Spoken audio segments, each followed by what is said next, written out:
Welcome back to the Brain Talks podcast, where we talk about innovations in brain health and take a look at the brain in the life course, from pediatric neurology through adolescence and on to adulthood and later life.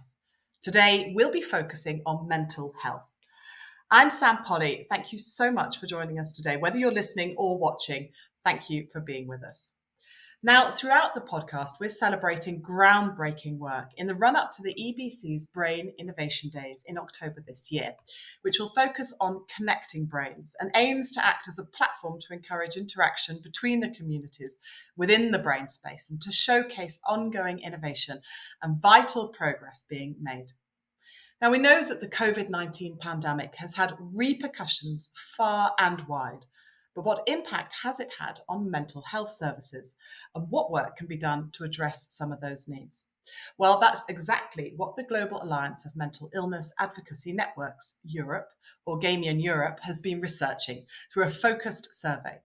The report's just been released, and here to tell us more about the findings, I'm delighted to welcome to the podcast Nigel Olisa, Executive Director of GAMIAN-Europe, Chiara Samele, Senior Consultant at GAMIAN-Europe and Director of Informed Thinking. Chiara is a social scientist with over 20 years' experience of mental health research. And joining me as our co-host this episode, please welcome back Frédéric Destrebec, Executive Director of the European Brain Council, or EBC. Thank you all for being with us, and a very warm welcome to you all. Now, Nigel, let me start by asking you, maybe you could just explain what's the background to the survey. Why did you decide to conduct such a survey? Thank you, Sam. The first survey GAMIAN-Europe conducted was during the first year of the COVID-19 pandemic. It was a challenging year all around the world, and for many of us, we wanted to know what impact COVID had on people with pre-existing mental health conditions. The survey gathered over, 500 responses, which from our perspective was very successful. The first part of that survey looked at how the pandemic had affected patients' mental health. And one key point we found is the worsening of conditions for people already suffering with their mental health, although two specific situations became clear from the responses. One was the worsening of symptoms for people suffering with their mental health at the beginning of the pandemic. And I think the second one was the recurrence of symptoms in people who were in remission at the onset of the pandemic. And we'll come on to more of those findings in a minute, Nigel. Let me just, before we go on to the findings, Chiara, can I just ask you briefly if you could just explain how you carried out the survey and who it was aimed at? And Nigel touched on the response there already. So yes, the surveys were both aimed at members of GAMIAN-Europe and of the first one was just strictly the members of GAMIAN-Europe, and then the second survey went a bit wider than that, and we wanted to talk to not just people who are members of GAMIAN-Europe, but also clinicians and ask for their perspectives. And this we did by sending the survey to members of the European Psychiatric Association. But we were also quite interested in understanding the experiences of people who were new to mental health issues, let's call it. And so we also went via social media to kind of reach out to some other people too. Yeah, and Chiara, just to rebound on that, or maybe you can answer both to that questions, because you mentioned findings were coming from both the patient community, but also from clinicians, as you just explained, Chiara. But let's maybe concentrate on the patients first. What were the main findings there? Well, the main findings from the patient perspectives were actually generally very positive, and that gave us quite a lot of hope and, of course, encouragement. because, of course, COVID has been, as Nigel mentioned, very, very difficult for many people, very challenging time, especially for people with existing mental health problems, but also for people who've been experiencing mental health issues, perhaps for the first time. So we found that the patient perspective, mostly for those who had pre-existing, what we call pre-existing mental health issues, were quite positive. They were able to access services pretty much for most of them. About 70% of the people that responded, the patients who responded, said that they were able to still access their doctor, their clinician, their service for whatever support they were receiving. And this was very, very encouraging, actually. And even patients were saying, the majority were saying that they were able, that their treatment needs were met, which was also very encouraging as well. Yeah, Nigel, maybe you'd like to comment on that, or if there's anything else you would say. I think Chiara has covered it all, and we have heard quite a lot from our patients that, or at least members of GAMIAN-Europe, that their needs were met by the physicians. But however, we know that we have a lot of new patients that are out there that do not have any sort of services that they had been using in the past. So that was some of the new cases that we had, and we had to kind of find a way to deal with that.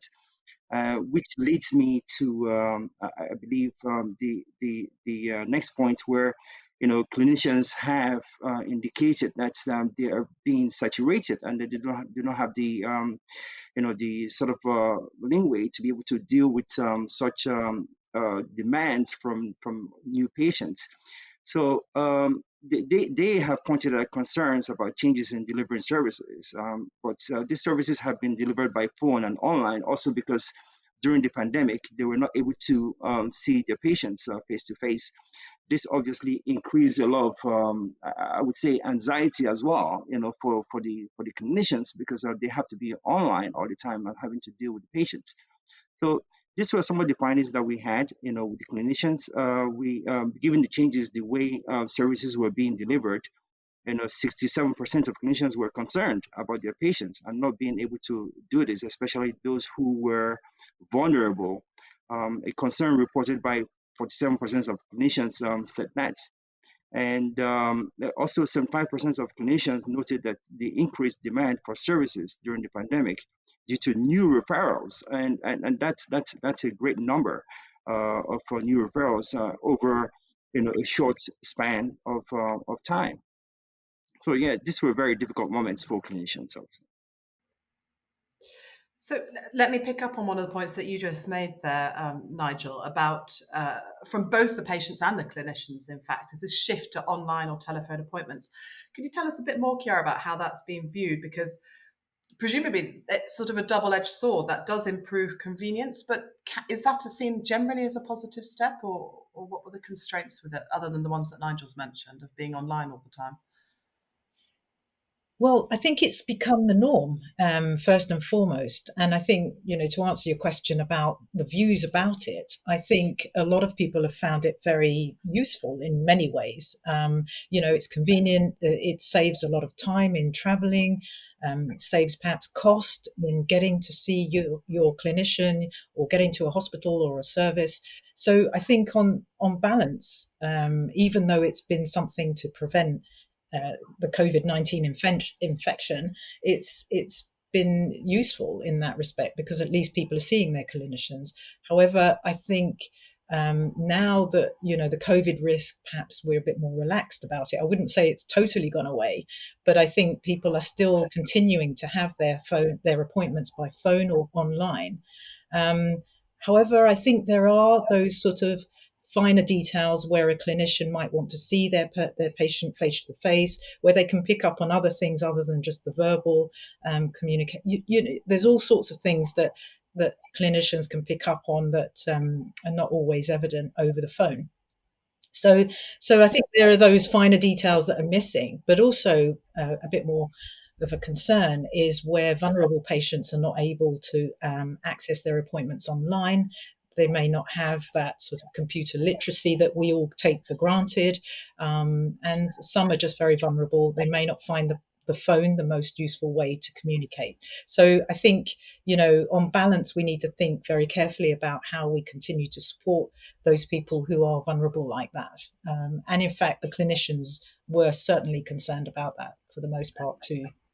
Maybe moving towards a hybrid model, perhaps. Fred, let me hand it over to you. Yeah, no, absolutely. But I just wanted to expand on what Chiara and Nigel were saying, because we can see the increased pressure on services, but also on I should say, the service receivers and the patients in particular.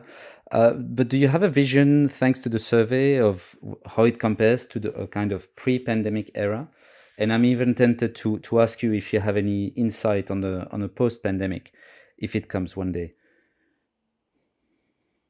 Well, I think there's no doubt that the clinicians, in fact, in our survey, pretty much explained very clearly that the increased pressure on them during the pandemic was enormous. And there's no doubt, and we know before COVID, pre-COVID, pre-pandemic, that actually the services were already under a huge amount of pressure. So imagine that pressure and then more pressure. It was, something that was very difficult for clinicians to manage.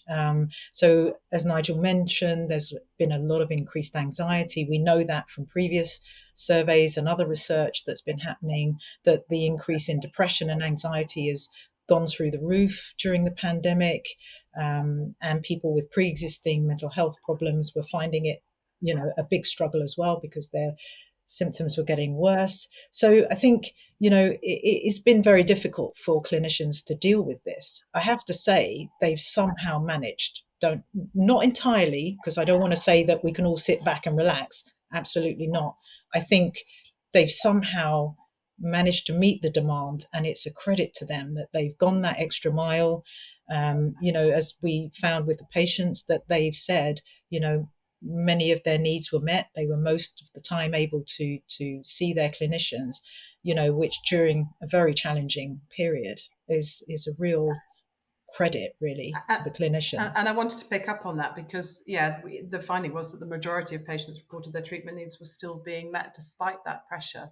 So, Nigel, did you want to add anything onto that in terms of the work that the clinicians must have been doing and the commitment that they must have been putting in, but also just a reflection maybe on how that can, how sort of durable is that going to be? How sustainable is that? Well, kudos to the clinicians who have been very effective in trying to meet the needs of the patients, and a lot of these clinicians have been working extra hours to make sure that they are able to meet the needs of the patients.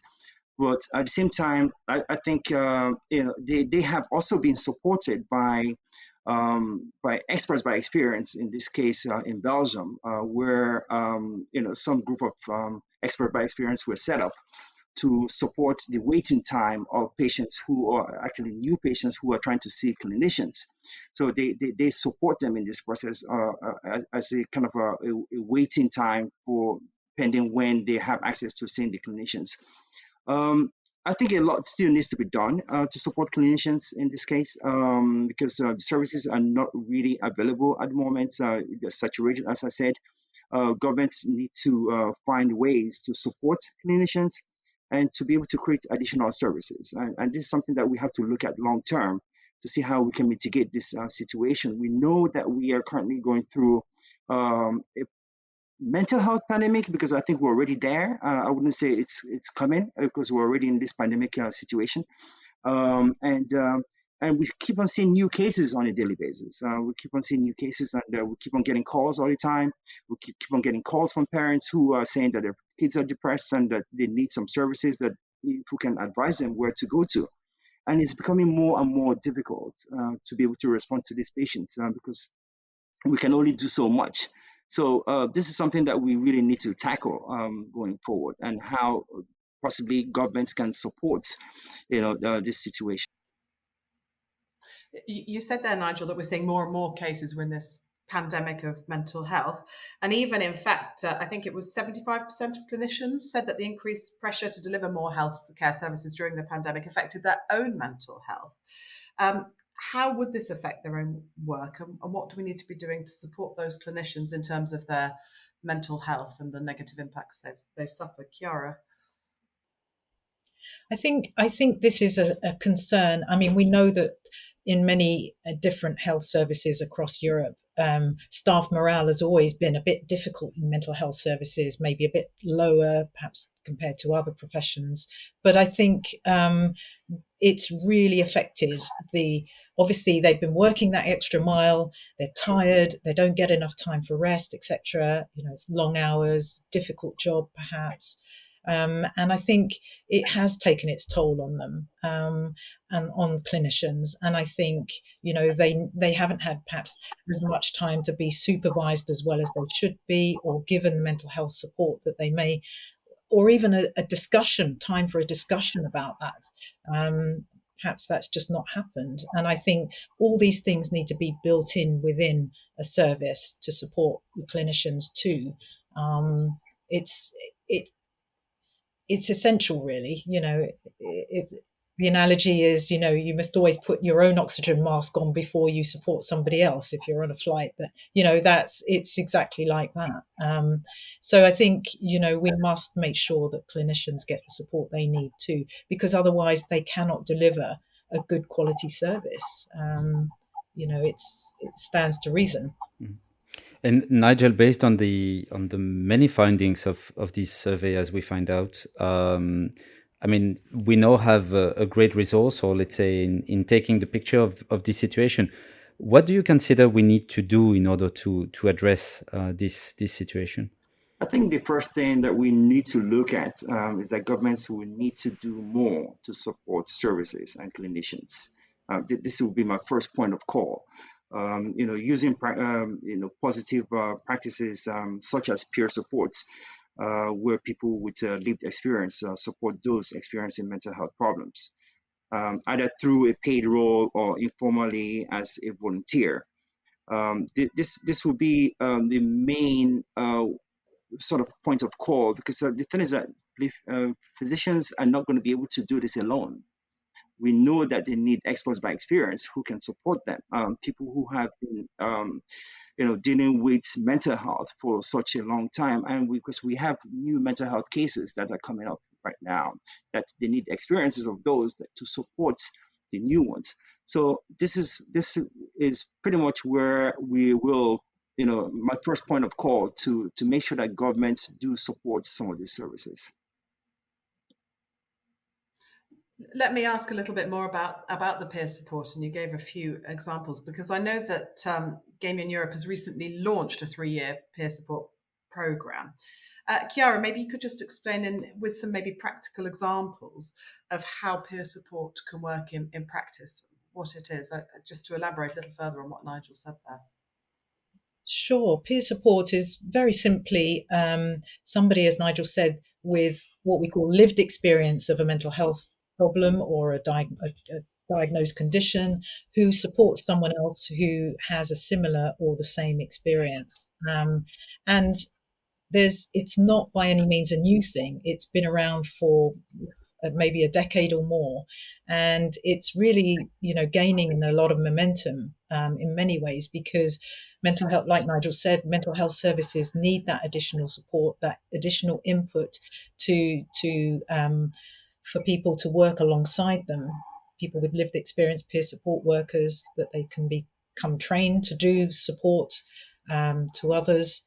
And I think they provide a really valuable input, because they kind of share similar experiences. They understand the patient perhaps a little bit more. They can give them some of their own insights about how they've worked through perhaps or manage their symptoms, how they deal with their medication, the side effects, etc. They provide that sort of very on the ground kind of information and experience that actually is very accessible.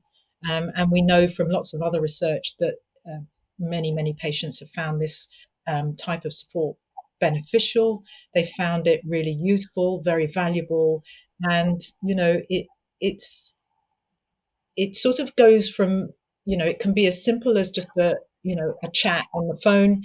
It can be a bit more formal, where it's actually embedded within a mental health service, where it has its own dedicated team of workers who work alongside clinicians. So it can go from being quite informal to actually very formalized, where people have a lot of training to do this work.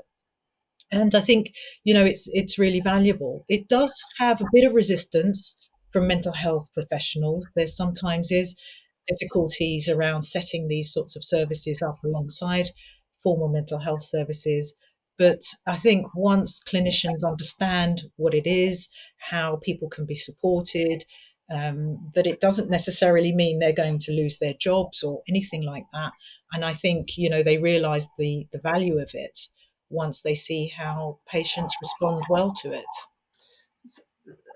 Let me just ask you, Nigel, a little bit more about the 3-year program that you've recently embarked on. Where are you up to with it? And we'll talk about the aims in a moment, but where are you up to with it? Is this something that's commonplace, this sort of program? And what nudged you to launch this particular project? Well, I think the pandemic was the main point of call here. So when we in 2020, when we had the initial onset of the pandemic, we tried to reach out to our members to see how we can support them from the organization. And as we were making phone calls to a lot of the member organizations, what we was being repeated most of the time was peer support. We need peer support. We need a program that is able to support us. And because the way peer support is activities are done, it's different in every country. The way it's been done in the UK, the way it's been done in Hungary, the way it's been done in Belgium is totally different. So what we're trying to do is to build sort of a platform, of best practices, that people from all over Europe can pick from, and have those best practices implemented in their own country. So this is our sort of a major goal to try and develop this project that's more like a resource library in this case, where you can pick the best items here and there. And we see that it's very effective. It does work. We see that during the pandemic, people have had to set up their own peer support programs, in different countries, and even within the youths as well. They've set up their own peer support programs. You can see on Facebook, people have their own peer support programs focusing on different areas. So it does work.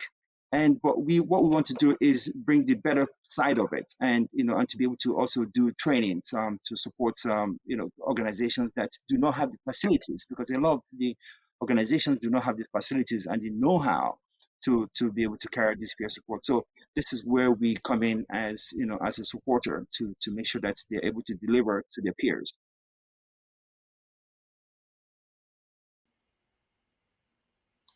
And let me just ask you, maybe both, what would you say are the aims of the project? And also, Nigel, perhaps actually before you say that, just on a practical note, people presumably can contact you directly if they wish to, if they're watching this or listening.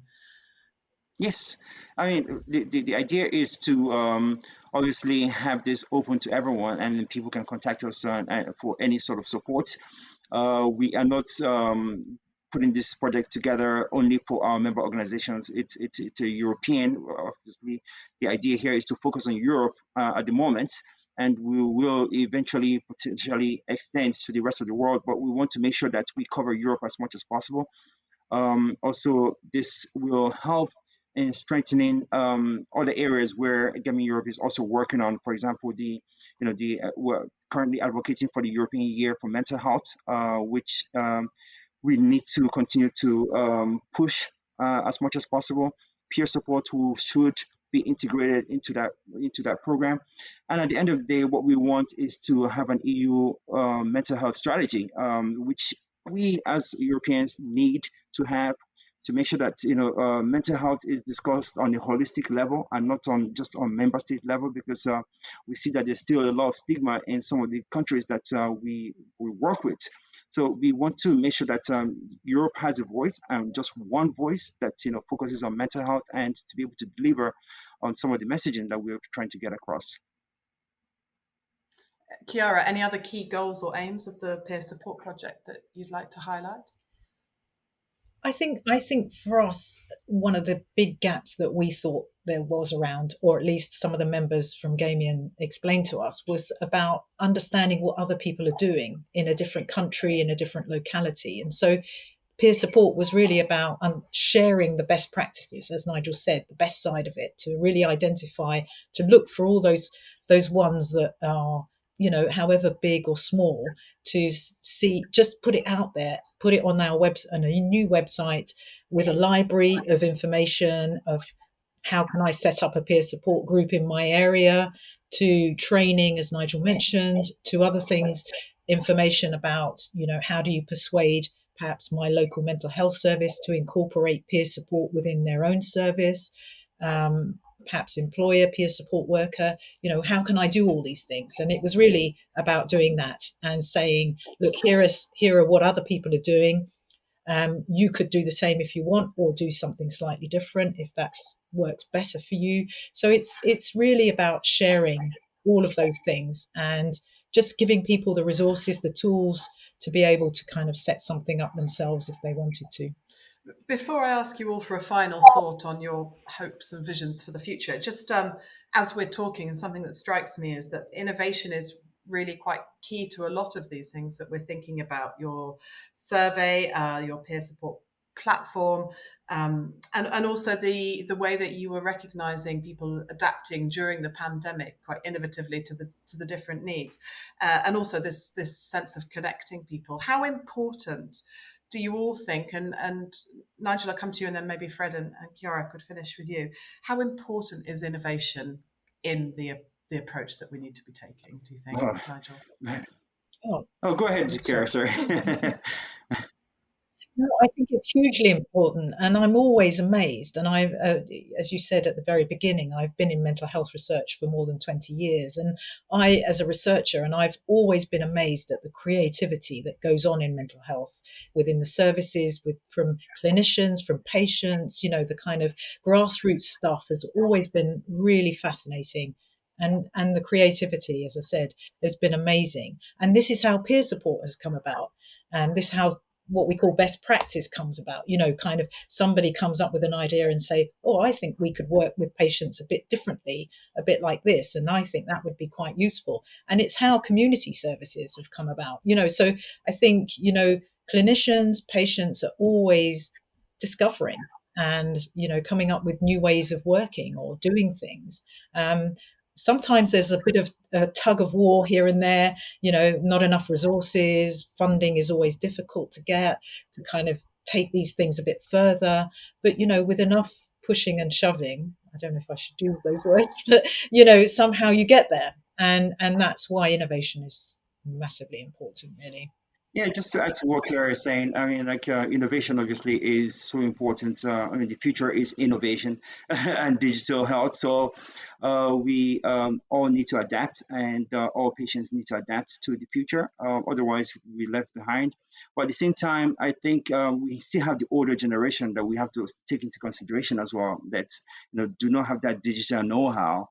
That we also have to try and see how we can continue to support them. So I would still I'm still obviously opting for innovation, but at the same time we need to have that physical contact with patients that need that physical contact to continue to support them.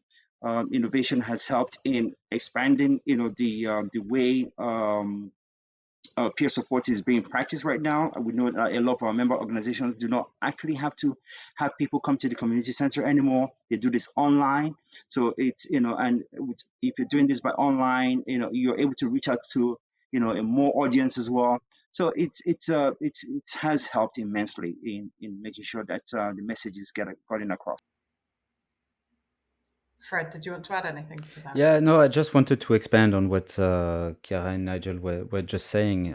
Cannot agree more with their statements, but also that we have the demonstration here that very often innovation is thought as being only purely technological, whilst a word that Chiara used was creativity. It's exactly what struck my mind having heard this conversation so far, But I would go even further, is this capacity for adaptation and capacity to rethink processes or rethinking ways by which we have been dealing with matters so far, because there is simply a need to revisit that in order to be able to, as it was said also earlier, meet the needs of people, of patients, and it's a great demonstration that, let's say, human imagination can also demonstrate innovation before we have fancy tools or fancy devices.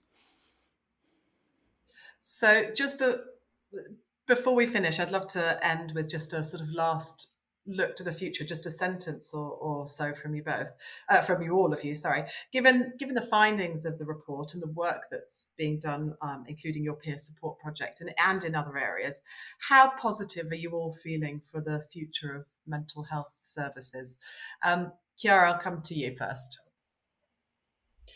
I feel generally positive. I think, as I've worked so often, for so long in mental health, I see lots of change and then I see no change.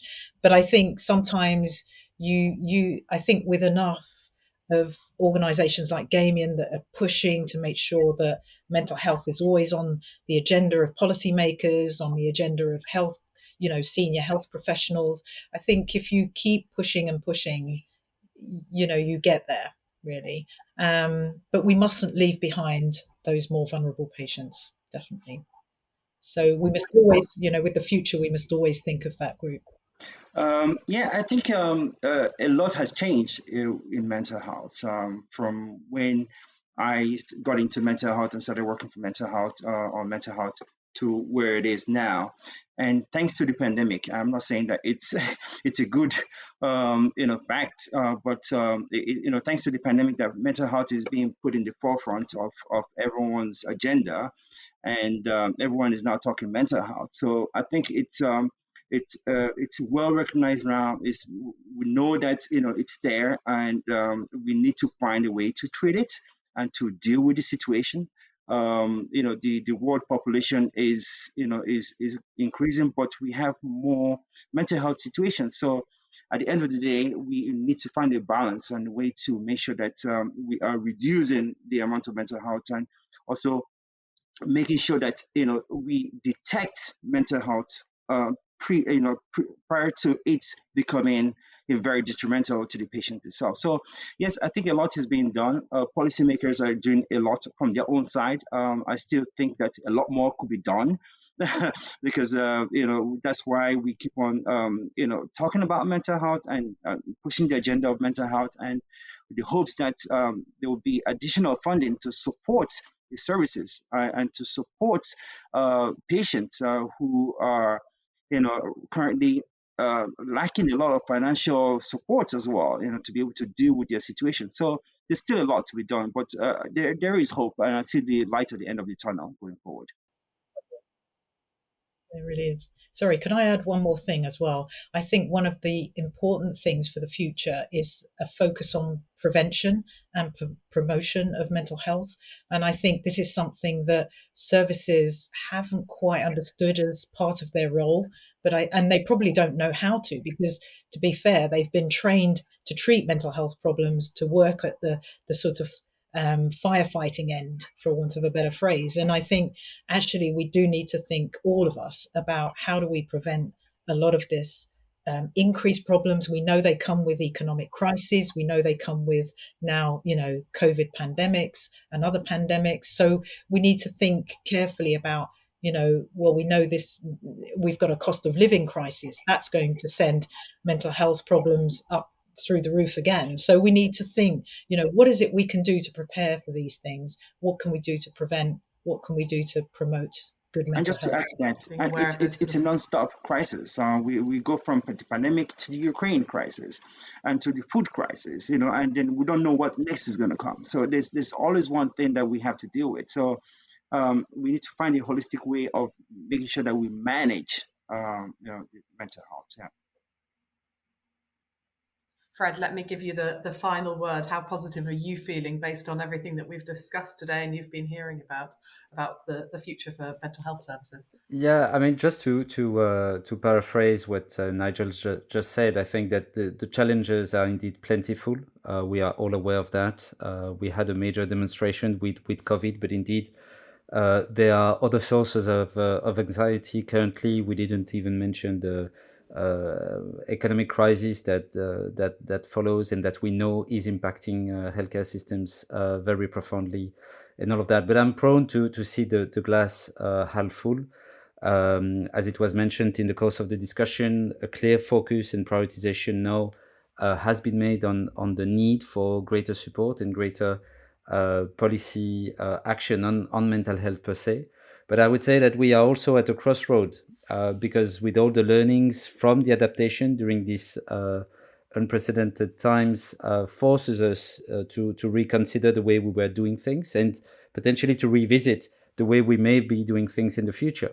And for that, the survey that was discussed contained very helpful recommendations. And now comes the point of how to implement that. And to my mind, this implementation will require the involvement of all stakeholders, and particularly patients and experts by experience. And here I would really like, on behalf of EBC, to applaud GAMIAN in spearheading this work in the mental health space. And this, the project that was just presented today is a very concrete example of what the patient community can do, and we are really there to support this action also in the future.